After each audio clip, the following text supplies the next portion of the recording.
Hello, everyone. Welcome to Cut the Shit, Cue the Genius, episode 1,000,001. Happy Thursday. I hope everybody has coffee in hand or anything stronger. It depends on where you are in the world. I'm here with Michelle Bruno. Liz Caruso is with us behind the scenes, and we have the amazing Vivian Chan who is producing with us. And our session today, Bruno, we've been hearing a lot about there's so much chatter, there's so much content, and there's so much going on LinkedIn. So we just want to help our listeners as well as our loved ones on how they can cut through the shit and how they can actually shine with their content and their brand, depending on where they're at in their career journey. If they're good wherever they are with the company that they're with, do they have another adventure in mind? Are they searching for a new adventure? So we're going to take a look at it from different angles. So Bruno, before we start, so what's your take on LinkedIn? Like, how do you use it? What is it? Is it still cool for No, you? well, no social media is cool for me. Um, I regard it in the same way as I do other social media channels, in that you have to take anything on there with a grain of salt, Mhm. realize that it's probably to some extent sensationalized, even if it's just a business topic. And B, too much is not a good thing, because I don't look at Instagram or Facebook very often, because it sometimes makes me feel bad about myself that I'm not out there, so glamorous and whatever. The same thing that a lot of young women feel. So I look at LinkedIn the same way. I find it instructive, and I get really good information. But there are long periods of time that I have to just not look at it, because it kind of can get into your head. Like, Yeah. how do these people know so much? Are they using AI to like make these giant lists and these, flip books and all that stuff? Fine, but it can be really way too much for me. Yeah. So So I overwhelming. have to step back. Yeah. So there's ways, and I have to tell you, sometimes I go through the same thing. So Mhm. I think it's just really, and I keep talking about microdosing when it comes to content, and I think you really have to put parameters on your usage of LinkedIn, but also what you consume off of LinkedIn as well. So that being the case, there are ways, and I think ultimately what you need to set your goals in regards to content creation as well as content consumption. And when Mhm. we're talking about like your brand and your content, you don't necessarily have to be the one creating the content all the time. But let's talk about that for a second, because you brought in, are they using AI for it? How are they doing it? And essentially, it could be a little bit of everything, right? So when you talk about the lists, what kind of content are you taking a look at that you're saying this is way too much, or how are they doing it? Well, first of all, you're not really a free choosing person on any social media platform, right? Yep. And LinkedIn, like all the others, uses algorithms to tell you what you want. And maybe I clicked on something on AI, and now my feed is full of AI stuff, right? So you lose some of your personal autonomy just by looking at anything on there. So Hmm. what I choose to look at is usually, not necessarily the content, but the people that are saying it.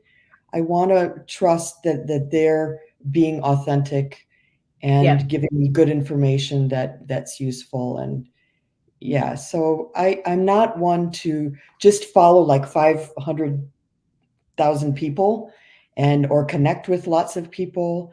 I'm pretty selective about who I let into my brain. You know what I mean? And the content that they bring with them. Yeah. And I think maybe the opposite of you. Hmm. Where I tend to take a look at different topics, and then follow people not necessarily within our industry but outside of the industry, and Yeah. then I make sure that notifications are on, or hashtags are being followed, etc. What I do find really interesting, though, is that I tend to like more the comments than the content pieces themselves. So like I Yeah. like when, I like reading through comments where there's more added onto it. And to be honest, this is why I think, LinkedIn is going down this route of co-creating these articles, and that's a different story altogether.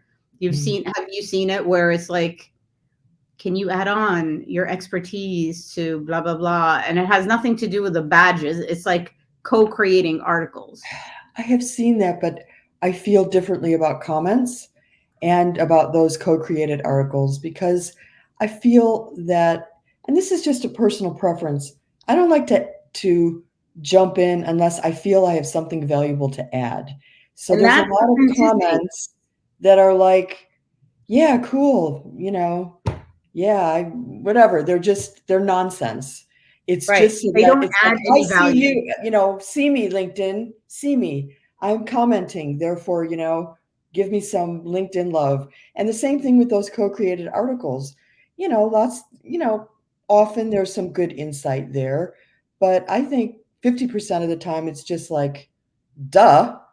Yeah, you're just adding stuff so you put word salad on the page so Yeah. that LinkedIn loves you. So I So have, so maybe one thing that we should say is no more word salad. If you're yeah, going to add a comment or a post, it has to be of value, and especially to the audience that follows you. Does that make sense? it does. But the force, the impulse to like get in there and like want to be seen, it's strong. It takes a lot of work to like go, you know what, I don't have anything to add to that conversation. I'm just going to sit back and watch it flow. It's hard. It's But hard. that's fine too. Yeah. Yeah, but That's then you get lost in the crowd sometimes, and you have to be comfortable with that. Yeah. You have to realize that, it takes work to be constantly, and that's another thing. When do these people work? When do they actually do their job? How can they post every single day But that's because these they lengthy have posts? but that's because they have a scheduler. That's because they probably, because now you can schedule within LinkedIn. But it's Hmm. also because they probably, I mean, this past weekend I was at Harvard Design Center doing a presentation to postgrads, and Hmm. one of the other speakers was talking about, how she's an influencer, but the what she was talking about, she actually shared how she goes through posting, and basically she takes like an hour or two to put together content that she can then switch up for like the entire week, and then she'll Hmm. schedule it on different social media platforms. And so I think there's something to be said there. And we always say, like, even in the sessions that we do about LinkedIn and about, being consistent, but also like putting down a plan, as well as certain topics you want to be passionate about. That goes for the content you're creating, the Hmm. frequency that you want to be seen, even if it's just once a week, as well as the topics that you want to be, not known for, but expert in. So I think it's misleading when everybody says, "Oh, I spend 24/7 on it." I think this is, maybe that's kind of a discipline that everybody should be taking a look at. How much time do you want to spend on not only LinkedIn, but like on social media, and then you block it out on your schedule. I'm not, don't look at me for that, because that's not I'm me. looking at you. I just, So I have to constantly ask why. why would I post something? Why is this person posting something? Like I I don't know. I I just well, Shapiro, she sure must have an espresso in his hand right now. But he says the algorithm is rewarding you for making word salad, depending on the salad, I guess, which is No, true. but Michael, you post really good stuff. It's not word salad, it's There you additive. go. But I also don't see you like posting, and commenting on everything and posting, like 12 times a day. So I think maybe you're selective too. I don't know. I think maybe my time's worth more, or I just prefer one-on-one conversations with humans. I Yeah. love So that. so even the one-on-one conversations for humans, Mhm. it are, you can use that for your post. So you love using Otter and videos recording for your interviews, right? Yeah. So what if, when it comes to content, you actually use that in regards to, and you don't have to talk about, who unless you have permission, who you spoke to, but you basically, and this is where AI can come in, where you can have the transcript and you can say, just talk to a tech company, or like interesting insight from a tech company, and it's like 3 bullet points from your conversation, and that's your post, because you are the event tech queen, so it makes sense. I'm sorry, but I don't want to be beholden to educating the world. I have a certain circle of people that I care about, and, clients and individuals. And if they reach out to me and want some expertise on something, I give it and spend a lot of time on it. But like just a random bunch of strangers, I don't know.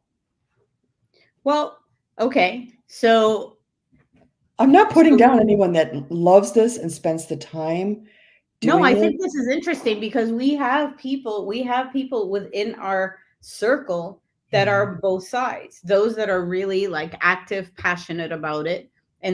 and those that are on the flip side that are like, I sometimes see it, I don't live in it, and Mhm. I really don't care about the content. But what do you so I think for All right, wait, Shapiro, stop it. I'm not gonna. Well, Dollar, you're gonna walk us through how to do a LinkedIn profile, but no, no, I. it's Oh man, I don't want to get into that. I love what educating people, but I don't know what. Go ahead. he's just playing. Mm-hmm. No, so I mean, this session is truly about, like, I think what you're talking about, Bruno. A lot of people have this in their mind, meaning, how much time do I spend on LinkedIn, and what are the goals that I seek? Do I seek it because it's going to help with my brand, with my expertise, or with my business? Is it lead gen? Is it educating the world?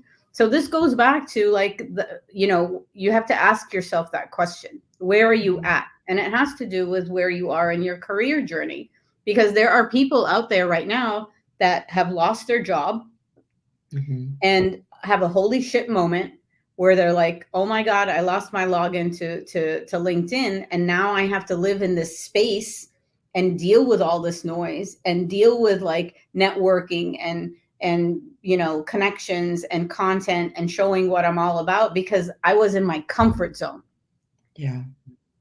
And so this is where, you have to, ultimately, it's almost like a plan. So you put the plan together. So if your Mm-hmm. plan is not to be in the jungle or in the noise, and not that you don't want to educate people, but you want to be very intentional of what kind of conversations, what kind of posts you want to interact with, and who you want in your feed. There's ways around that. That's ultimately. But I Thank you. honestly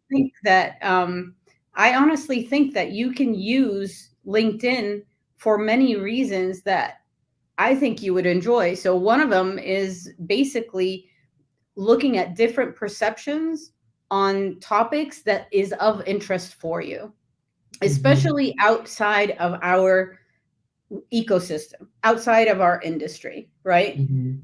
What's so push through the comfort zone to stretch zone. Ooh, Carrie Kelly. This is Ooh. the quote of the session. We got this. That's awesome, KK. Thank you.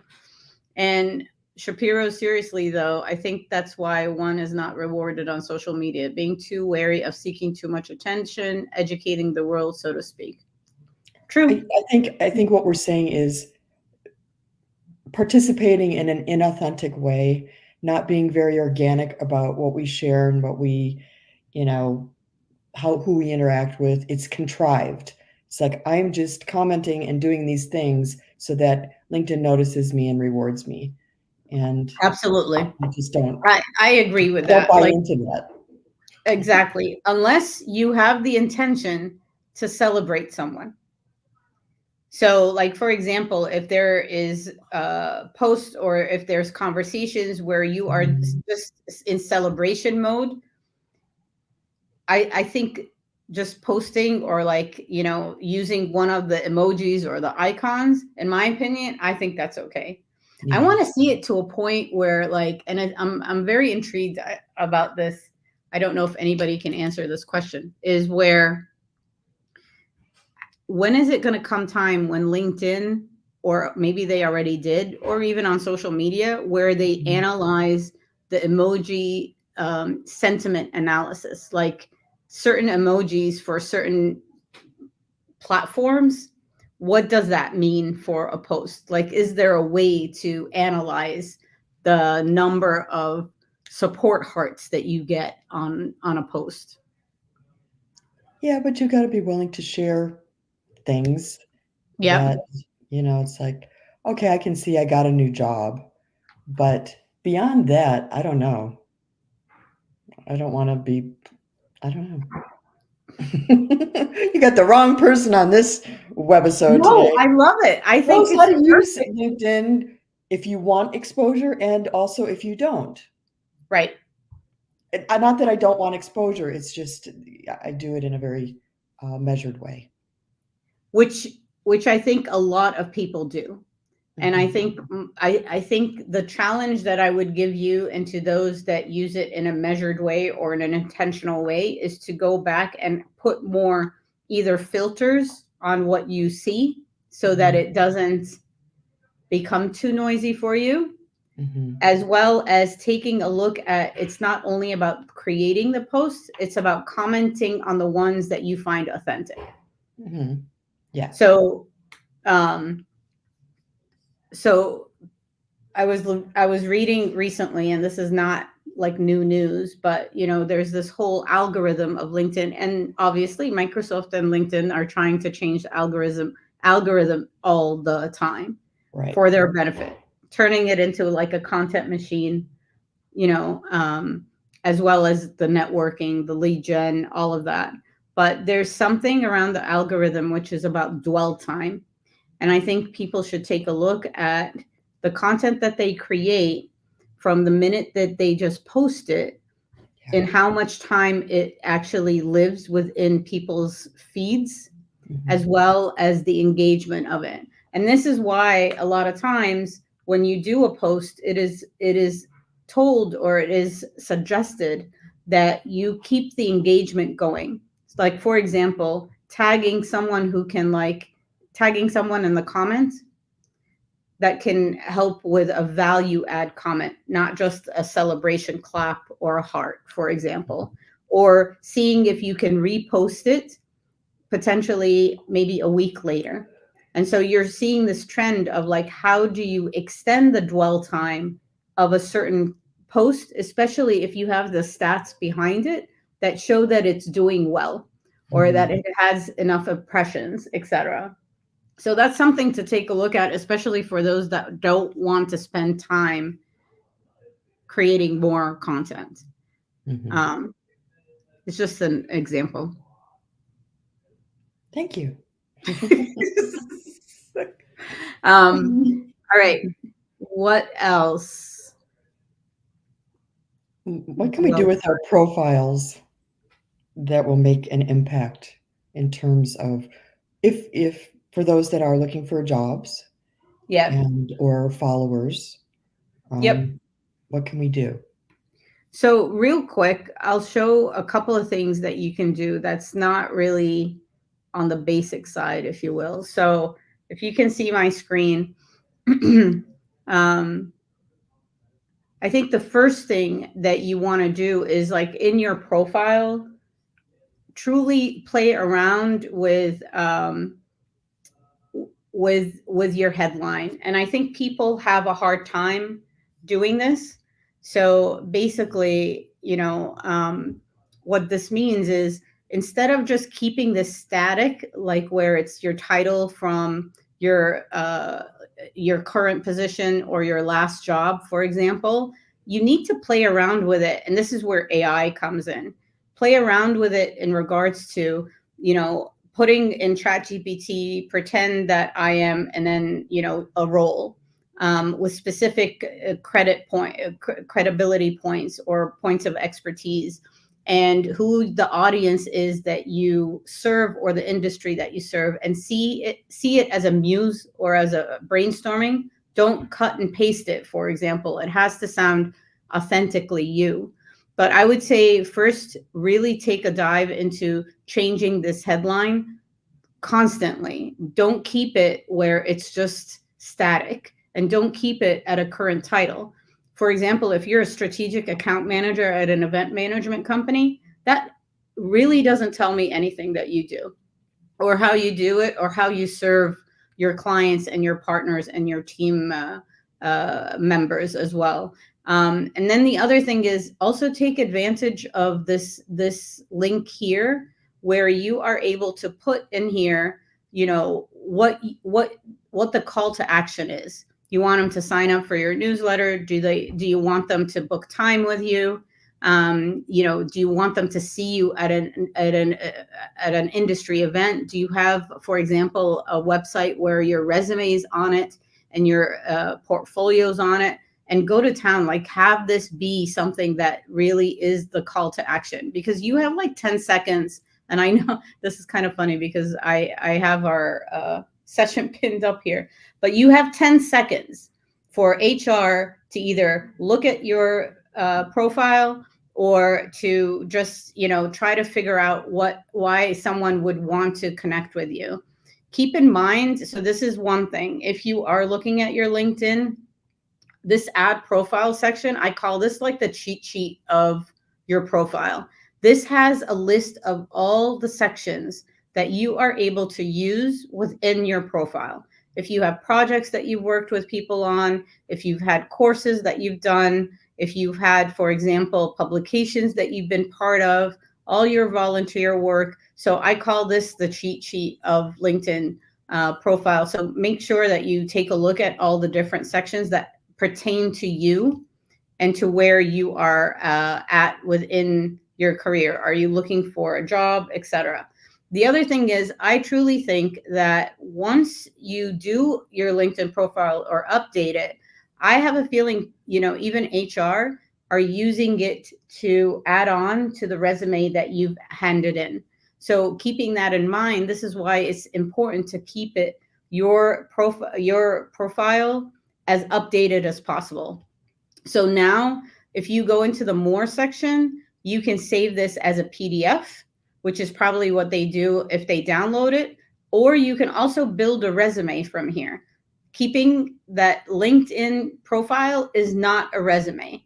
There are very two separate things. One complements the other, but this you take a look at as if it's your storyboard for your brand. You are your own brand. You have to showcase everything that you do in regards to LinkedIn, and you use it as a portfolio as well.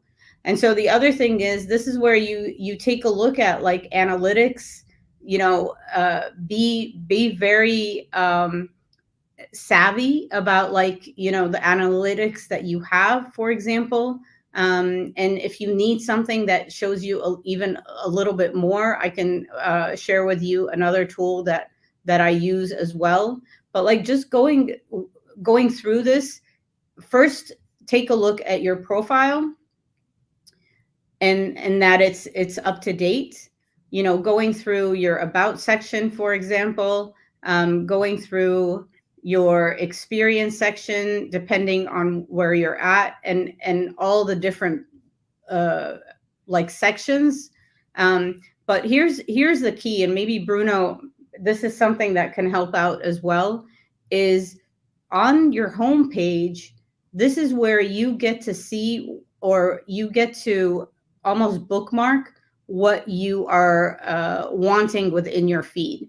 So whether it's hashtags that are being followed, or whether it is different events that are being followed, or different people, for example. And so this is where I think this is where you can sort of finesse what comes in your feed or not, so that it doesn't turn you off. Does that make sense? Mm-hmm. Yeah. And then the other thing is, which I do so that I don't get overwhelmed, because I mean, a lot of times I look in here and I'm like, holy shit, there's so much that I need to digest, or I want to comment on, etc. Basically, what I do is I save a lot of stuff.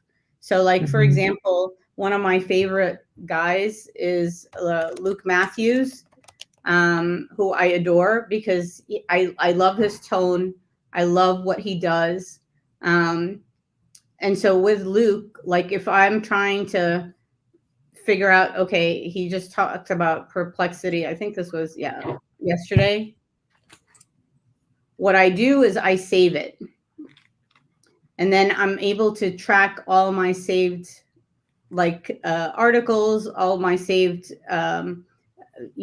things that I want to go back to later. It's on the home feed and it's under saved and articles right here.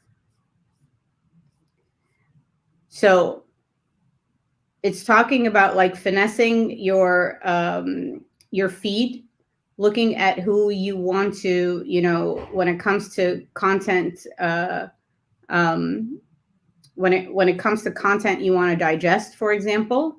Um, and then the other thing is, yes, Arthur, you're right. Arthur talked about the featured section. So just going real quick on that is, on your profile, you have an area here called featured, which is almost a carousel of, you can turn this into a carousel of what you are working on, or if it's something that you want to highlight, because again, it saves people from scrolling all the way down. So the way you do this is, say for example, you have a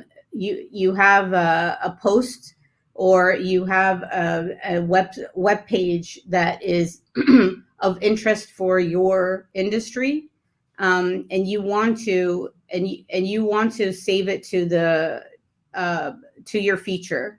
So what you do is you just you see the post, and then you can also just click on it and it will save it to the feature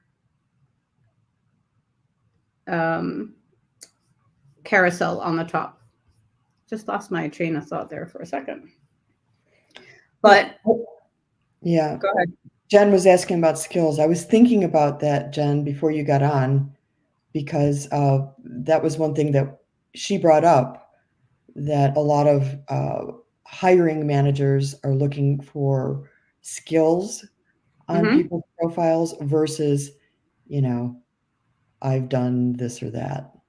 So skills come right now. There's different areas on LinkedIn that talk about skills, or that you can add them on.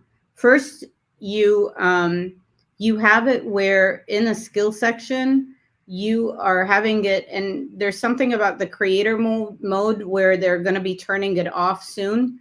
But in the skill section, you have it where you, let me remember this because they've been changing it quite a bit.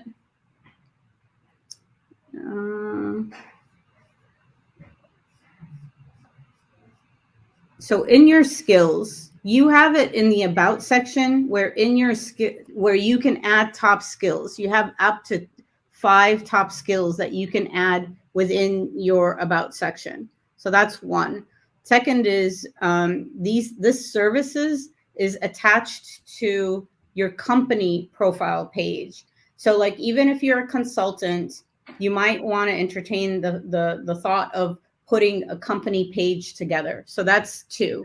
Then under experience, every single position that you had, you are able to put what kind of skill set that you actually had within that position. And so it feeds into and it ties into the skill set here. There's a lot of debate whether this skill set is important or not. I think it is because it I think it helps you design what your areas of expertise are and what you promote yourself as a go-to source when it comes to the skill set. And so I would take a look at this and really like define it as well as reorder it. And I think that's important as well. I was just actually playing with it this morning. So this is where you do a couple of things. You take a look at like all your industry skills by bucket. You take a look at and I you know you can get endorsements later, but like what I would do is I would add on any skills that you see are relevant right now as well as relevant in the job that you want, and then you add it in. Don't just go by the suggested ones. You can go by ones that you just add in and you just hit save. So you can sort of customize the skills that way. And then when you go into edit mode, just make sure that you reorder it so like your top skills float to the top. So use the hamburger icon to do that as well. So that's real quick on the profile. And if anybody's interested, the Dahlia Plus team, we're thinking of doing like a mini virtual boot camp on LinkedIn. So pipe in and tell us if this is something that you would be interested in doing. But one thing that I do want to say though is it is important not only that you create posts, but also that you comment on the posts. And I think this is where you take a look at the people that you authentically follow, what kind of like posts that they have, their activity, etc. And then and just be part and engaged in even with the comments, and celebrate if you will, or add value if you want, etc. But I would say this helps a lot with showcasing your areas of expertise within LinkedIn. That's real quick I though. learned a lot of good stuff. I didn't I didn't mean Thank this to you for be that. I feel like I just had a one-on-one with you. but so anyway, Oh, it is a lot though. I can yeah. understand that it's a lot. Mm-hmm. I gotta go figure out. One thing I do require is that if you're going to post, run it through Grammarly first, Yes, because there is some bad sentence structure out there. absolutely. And if you Absolutely. want some exposure, you better, say something that's at least a complete sentence and makes sense. Yeah, absolutely. I would totally do that. I would also take a look at there is another whatchamacallit, Taplio is something that is really cool. And I'm gonna put it here in the chat for you guys, where it's thanks, Viv. She beat me to it. Now you get it double. Oh my God, you get it like 3 times. But Wait a minute. but the thing is with Taplio is it helps you not only to write posts that are grammatically correct, make sense, are a value add, not just fluff, because we want the fluff out of LinkedIn so that Bruno can be part of it. This is our mission from today. It's And always all about what makes me feel good. Exactly. We need to make you happy. So like so but Taplio also does something really cool where it does help you with the scheduling. It does help you with you know uh, it does help you also take a look at the topics that you want to be known for, and then it will suggest content accordingly. Not It is AI driven. Doesn't mean you have to take everything that they say, but it's a good tool to take a look at to see if it can become like your social media brainstorm area, Well, if you I will. wanted to ask you too, and maybe our geniuses know. Is there something like a search engine for LinkedIn if you want to find out, about a particular topic and what people are saying and how they're, Hmm. working with it? How do you do that? So you can do it in either way, where you in on the top bar of LinkedIn, you can Mm-hmm. either do hashtag event profs or hashtag trade shows, and it will Hmm. show you if that was used within any posts, or if it's on anyone's profile, if it's Hmm. the groups associated to it, companies associated to it as well. Or you just type that in trade shows and or trade show design, and then it will act as a search engine for you. It's I not heard they were perfect. doing away with hashtags, right? Aren't they uh, trying to get rid of hashtags? I still see it used quite a bit. Hmm. Okay. But then again, it's Microsoft. They can do whatever the hell they want. Yeah. So, anywho, well, so if you are interested in a boot camp, let us know. And also on the 19th, which is in 4 days, we are partnering with the Ichi group, where we are going to be helping job seekers with just job advice, as well as I'm going to be helping out with just LinkedIn advice as well. And we'll put the URL in the chat for you. So join us if you can. And what else? So Well, what's in next? 2 weeks, we have a really big show coming up. Yes, we do.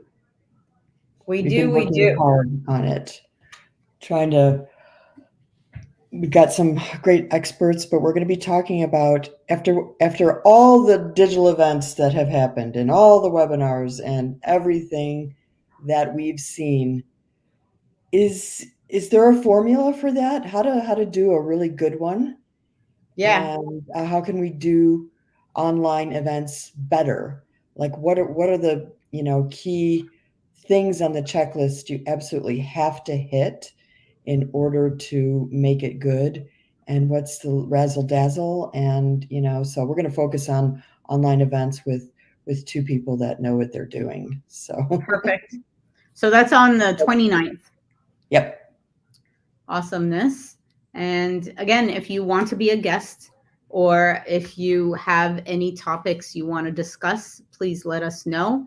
And we Hmm. love, love, love having you with us on Thursdays. And I hope you have a great weekend.